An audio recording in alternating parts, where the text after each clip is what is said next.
Welcome, friends! I've been sick with a cold over here in Malaysia, but I'm starting to feel better. And while I was convalescing, I went through some old Ask Me Anythings about the Duggars and looked at them in a whole new light since Josh's conviction and sentencing. While searching through Reddit, I realized that my favorite Ask Me Anything of all time has been deleted. This discussion was headed up by a bodyguard who contracted with TLC after Josh's SM scandal with his sisters was exposed. Josh came back to live in Arkansas with his family, and TLC allegedly felt concerned about his safety, as well as the safety of the Duggar girls, to include Jessa and Jill. 19 Kids and Counting had been canceled. But likely, TLC didn't want to be sued if someone approached Josh on the street and punched him in the face or something. Plus, it appears as though they were still trying to sort out how to milk this scandal for all it was worth and get a new show rolling. The bodyguard, whom we will call Artie, shared some juicy tidbits about his time living and working in Tawnytown, Arkansas. Even though this AMA has been deleted, I luckily saved it on my computer, and I'm going to share it with you now. I've brought up this AMA before, but I've never shared it in its entirety. Of all of the AMAs, this one stands out as being one of the most honest and coming from a place of neutrality in many ways. Artie doesn't seem to have anything to gain from this. In fact, he deletes the AMA approximately 6 months later. He expresses concern and care for the daughters and doesn't put them down for their lifestyle. It makes perfect sense to me that TLC would have hired a bodyguard for Josh during this time. And the juicy secrets he reveals about Josh seem head-on without being crazily over the top. So, let's take a moment to head down this rabbit hole. I was a Duggar bodyguard. Ask me anything. I spent 20 years doing personal protection work. I've protected authors, activists, journalists, diplomats, foreign heads of state, actors, athletes, and politicians. I spent the summer of 2015 in Tawnytown, Arkansas. Okay, for some context, Artie was working for the Duggar family during the summer of 2015 when the Megyn Kelly Fox interview was taking place. He began working for them after it was leaked that Josh was inappropriate with his sisters when they were younger. He started his time with the Duggars working for Josh and Josh's family, and then eventually asked to be switched out and was sent to work for Jill and her family for a period of time. Question: were you assigned to be security for any specific Duggar? Did any of them talk to you? How did the Duggars treat the security? Artie responds, I did security for Josh until I couldn't take it anymore, and then I worked for a different family member. And later we'll find out that he was working for Jill for a period of time, and he has really good things to say about Jill and Derek. Question: how do you think Josh is going to do in prison? What's his persona inside going to be? Response: I think Josh will have a difficult time in prison. And the next responder says, I'm neither surprised nor upset about this. And this was during the time when people were just realizing that Josh was going to be convicted of CSAM, and a lot of people were wondering what things would be like for him in prison. And Artie, the bodyguard, is another one who calls out Anna Duggar for not being what she seems on TV. Question: did you feel like you were in the Twilight Zone? Was Josh a prick or a politician? Was Michelle motherly? Did she play it up for the bodyguards like she did for the camera? Is Anna as naive and meek in person, or was that for the camera? Response: we called Tawnytown Mars. Michelle didn't seem all that motherly, and Anna is definitely not naive or meek. Question: how much homeschooling was actually going on during this time period? Was there anything about the kids' education that felt off to you? Did you see obvious signs of learning disabilities or whatnot that the parents were just ignoring? Did Michelle teach at all, or was Jana or Jessa's husband the main teacher? Response, and I love how he goes straight to the point. I didn't see any homeschooling going on. And the next responder says, I don't think the kids have either. I found this kind of funny. Once again, I really like Artie. I think he's right to the point. He's letting us know what he saw and what he didn't see, and he's not even really giving an opinion on it. I want to mention, though, it appears that a good part of his job was during the summer, so it's also possible that it wouldn't have been a time when they were homeschooling anyway. We don't have the exact dates of his employment, so I can't know for sure if it was during the school year at all. I think this next response kind of speaks to how isolated the Duggars can be on their compound in Tawnytown. Question, did Josh and Anna have close friends? Response, I'm not sure. The dude that owns Sam's furniture store was around a lot. I got the impression that he was more of an opportunist than a friend. He represented himself as a good friend, though. I'm sure I'm not the only one that's thought about this a lot for Anna and for all the other kids as well. I often wonder, do they even have any kind of opportunity to make friends that are outside of the bubble that Jim, Bob, and Michelle have created for them? If not, then they're not really going to be able to hear opposing points of view. And certainly we've seen that over the years with this family, that they're very isolated, and not many of the children seem to espouse any beliefs that go against their parents. Question, did Josh treat you as a human being or as one of the help? I get the feeling he's an arrogant douche. Response, Josh was civil to me. He absolutely never gave me straight answers to even simple questions. And another responder says, straight from the Jim Bob School of the Grift. If you never give a straight answer, no one can ever hold you to anything. Question, did the parents have anger issues and yell often like the rumors state? Response, outwardly, they keep it together. That said, I found both of them to be seething just under the surface. Just a personal observation.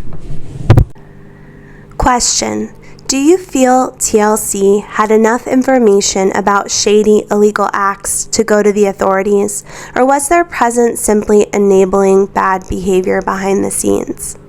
Response, good question.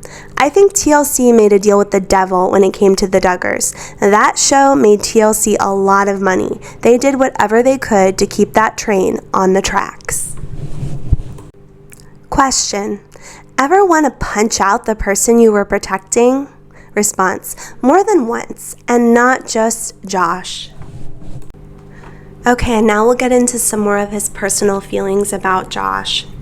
Question, anything creepy he said to you personally? What would people say to him in public if they recognized him? Did he seem different around some people and not others? Response, my very first impression of Josh was that he was a predator, so almost everything that came out of his mouth I found creepy. Most folks would ignore him in public with a few exceptions. He and I left a restaurant earlier than he would have liked because of an angry gentleman staring at him like he wanted to boot stomp him for dessert once. Question, do you think you would have instinctively picked up on his predatory nature if you hadn't known about the In Touch article prior to meeting him? Was his offness that blatant? Response, yes, I would have picked up on his predatory behavior without the In Touch article. Hypervigilance is my main symptom of PTSD, and it served me very well as a security contractor. One of my superpowers is spotting a predator. And I think somewhere in the AMA he goes on to talk about PTSD from his military service.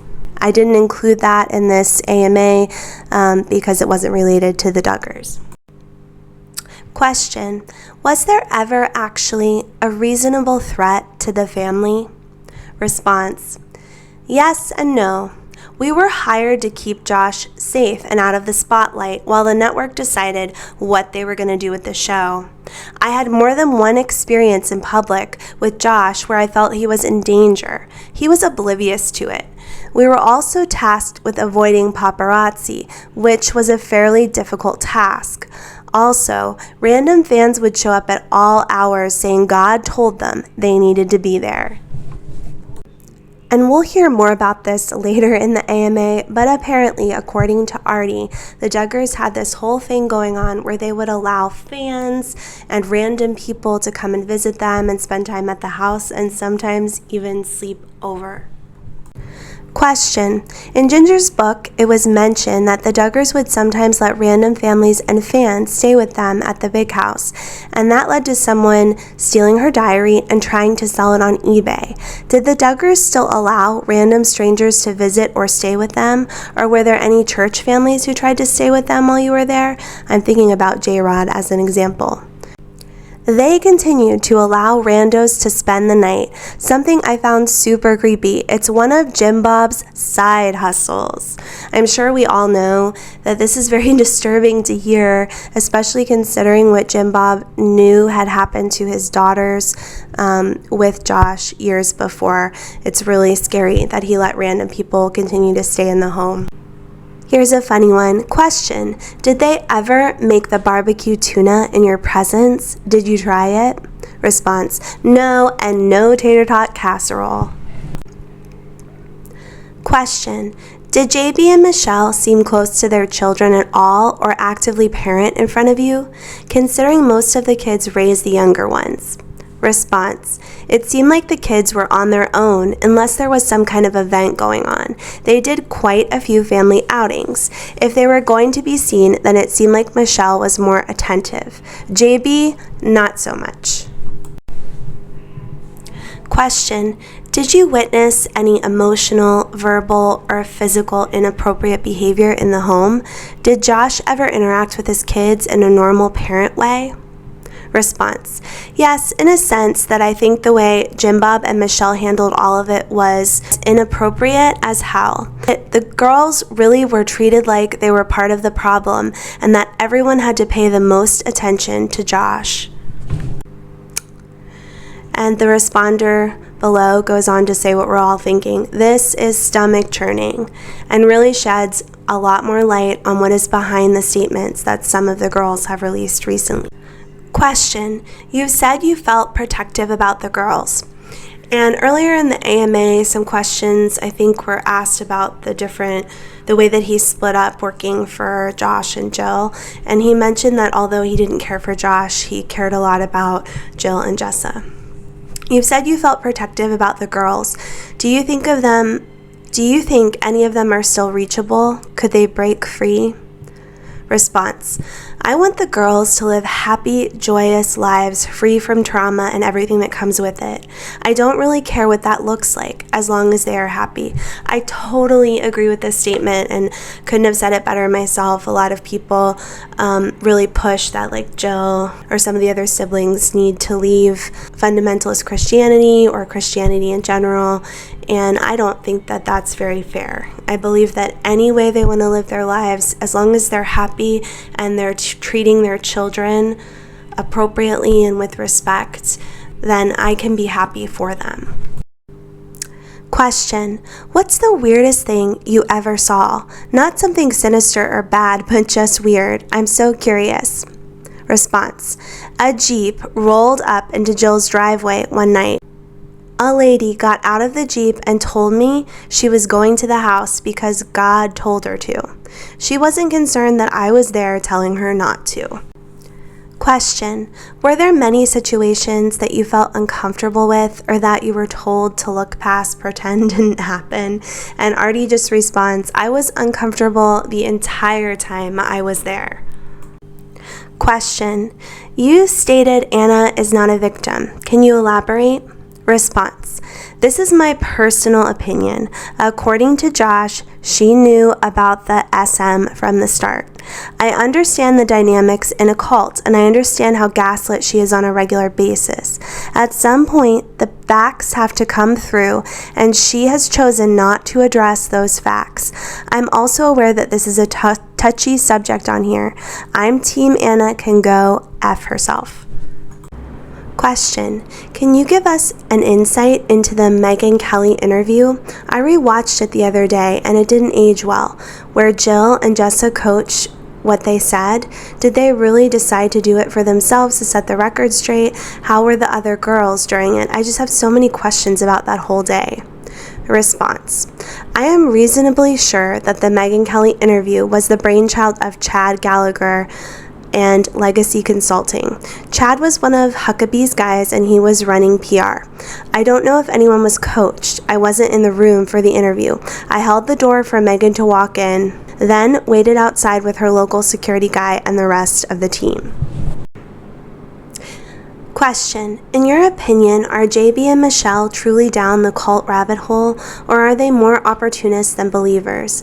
Same question about Josh. In other words, do they cynically use their religious beliefs to excuse or minimize Josh's behavior, or do they truly believe his perversions are a test from God? Also, it sounds like you have a very interesting career. Have you thought of writing a book? Response. I think Jim Bob is a grifter first. I think he co-opted Christianity to get the most out of his grift. I think if it wasn't religion, it would have been something else. I have considered writing a book. I have a collection of essays written. I think this is spot on, and I talked about this in a video I did about Jim Bob, where his personality really lends to being a salesman. I know he was like a used car salesman at one point in time, and Josh was as well. But a lot of people have mentioned that for Jim Bob, it's all about making the money and being financially sound. Okay guys, this is one of my favorite revelations from this AMA, and it speaks so much to where Jim Bob's head was at when it comes to Josh. Question. Are there any surreal moments that stand out to you, especially from when you first started working with the Duggars? Any moments that made you do a double take or stood out as really odd? Also, other than the Duggars, and if you're not allowed to say who's your favorite client you've ever protected. Okay, so listen to his response, guys. It's crazy. Response. My first meeting with the family was ridiculously surreal for me. They were holed up on a ranch in Jay, Oklahoma. So apparently this is where the Duggars went, and they took all of their kids when the In Touch article broke that Josh had SM'd his sisters. They were holed up on a ranch in Jay, Oklahoma, and the place had a summer camp vibe to it. Everyone kept insisting that Josh's behavior had been dealt with, and everything was just fine now. Nobody had dealt with anything, and Josh was introduced to me by a laughing Jim Bob as the man of the hour. Can you imagine? They're sending a bodyguard. I'm sure it was probably a team of multiple people down there to help the Duggars, to try to protect and make sure that they're okay with this article coming out. And Jim Bob thinks it's all funny and hilarious, and he refers to Josh as the man of the hour. Because once again, everything revolves around Josh so many times over. It's crazy. Okay, and here's another equally revealing bit of information that I think is important to highlight. Question. What was your most WTF moment? Response. I had several.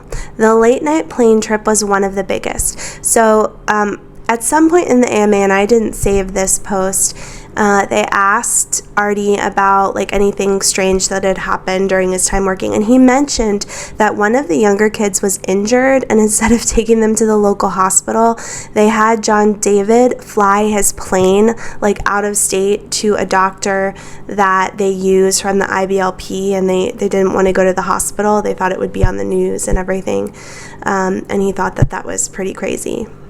Okay, but here he talks about something else. He says, the 4th of July party I attended with had a fairly large WTF moment as well. The house had a pool. A lot of the kids were swimming. Josh was the only adult to get in the pool, and I found that super creepy. I think from an outsider, maybe it doesn't sound weird that Josh would get in the pool, but I just have a trust of this guy that he knows what he's talking about, and from his point of view, it felt like something was wrong about it. And I just wanted to show that some of the other commenters responded, oh yeah, there's a user on here on Reddit who did another AMA and said that they were at the party and they remarked about the exact same thing. And the next user says, I remember that, and not one parent thought it was odd that a known P, Josh, was in the pool playing with the kids. So it's interesting to see that there's a lot of cooperation between multiple sources here.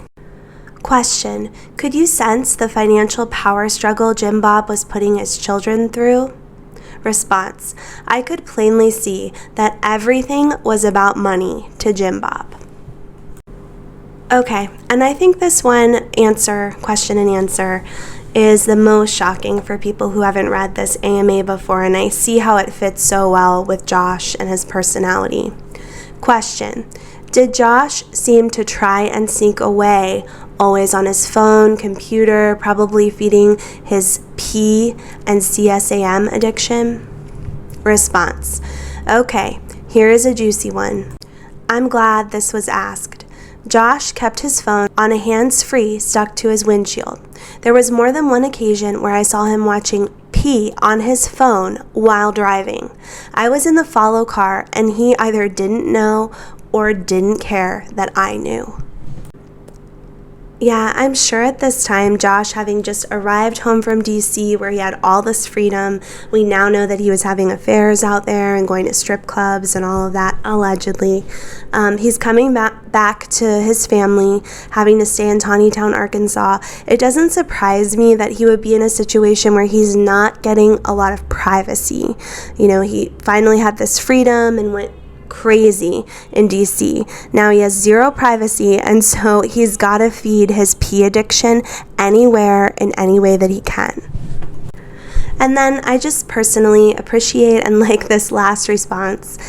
Question: you said on Twitter you have complex opinions of Jill and Derek. I do too. Can you elaborate more? For me, I think he's a narrow-minded bigot, but he has helped Jill tremendously. Seems to be doing right by his sons, got away from JB, and I was touched how he treated Anna at the trial. Response: in my observation, Derek is a loving husband to Jill. Jill is a great mom. I have a big protective spot in my heart for both of them. Okay, friends, that is the majority of the AMA with Josh's former bodyguard. I'm glad that I'm able to preserve it here in this video now that it's been deleted. You know, I've removed his name and ensured that nobody could know who he is.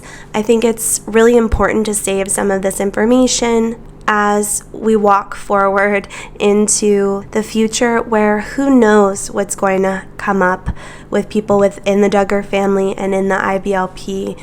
It's good to have these little insights into what was going on in the Duggar home and how Jim Bob and Michelle were responding to all of it.